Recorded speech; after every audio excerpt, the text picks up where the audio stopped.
ಪಕ್ಷದೊಳಗಿನ ಗುಂಪುಗಾರಿಕೆ ಬಣ ರಾಜಕೀಯದಿಂದಾಗಿ ಕಾರ್ಯಕರ್ತರಲ್ಲಿ ಗೊಂದಲ ಮತ್ತು ಬೇಸರವನ್ನು ಉಂಟು ಮಾಡಿದೆ.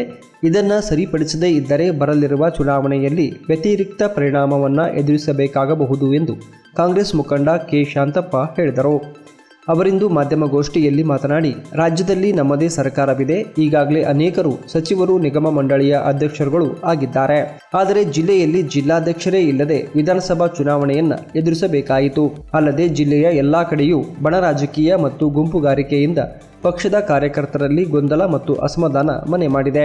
ಅನೇಕರು ಈ ಕುರಿತು ಬೇಸರ ವ್ಯಕ್ತಪಡಿಸುತ್ತಿದ್ದು ಬಹಿರಂಗವಾಗಿ ಎಲ್ಲಿಯೂ ಹೇಳಿಕೊಳ್ಳುತ್ತಿಲ್ಲ. ಕೂಡಲೇ ನಮ್ಮ ಪಕ್ಷದ ಕೆಪಿಸಿಸಿ ಸದಸ್ಯರುಗಳು, ಜಿಲ್ಲಾ ಮುಖಂಡರುಗಳು ಇದನ್ನು ಸರಿಪಡಿಸಲೇಬೇಕು. ಇಲ್ಲದಿದ್ದರೆ ಪಕ್ಷಕ್ಕೆ ದೊಡ್ಡ ನಷ್ಟವಾಗುವುದರಲ್ಲಿ ಸಂದೇಹವೇ ಇಲ್ಲ. ಅಲ್ಲದೆ ಜಿಲ್ಲಾಧ್ಯಕ್ಷರ ನೇಮಕ ಏಕೆ ವಿಳಂಬವಾಗುತ್ತಿದೆ ಎಂಬುದೇ ಗೊತ್ತಾಗುತ್ತಿಲ್ಲ.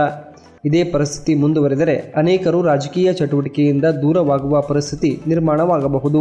ಕೂಡಲೇ ಸಮಾನ ಮನಸ್ಕರ ಸಭೆ ಕರೆದು ಮುಂದಿನ ನಿರ್ಧಾರ ಕೈಗೊಳ್ಳಬೇಕಾಗಿದೆ ಎಂದು ಹೇಳಿದರು.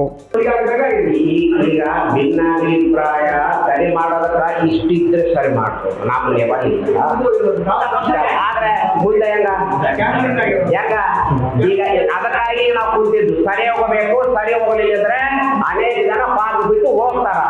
ಅದ್ರದಕ್ಕೆ ನಾವು ಹೋಗ್ತೀವಿ.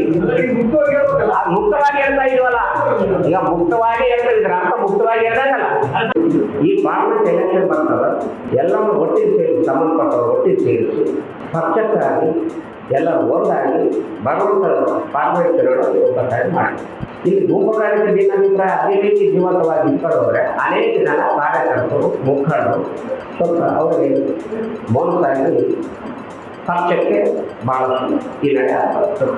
ಬಹಳ ದಿನಗಳಲ್ಲಿ ಎಲ್ಲರನ್ನ ನಮ್ಮ ಸಮಾನ ಮನಸ್ಸು ವಿಚಾರವಂತರ ಪಕ್ಷದ ಬಗ್ಗೆ ಅಭಿಮಾನಿ ಇದ್ದಂಥವ್ರನ್ನ, ಪಕ್ಷದ ಬಗ್ಗೆ ಕಳಕಳಿ ಇದ್ದಂಥವ್ರನ್ನ, ಪಕ್ಷದ ತತ್ವ ಸಿದ್ಧಾಂತವನ್ನು ಒಪ್ಪಿದವ್ರನ್ನ ಎಲ್ಲರೂ ಒಟ್ಟಿಗೆ ಸೇರಿಸಿ ಅವಾಗ ಮುಂದಿನ ಏನು ಮಾತಾಡಬೇಕಂತ.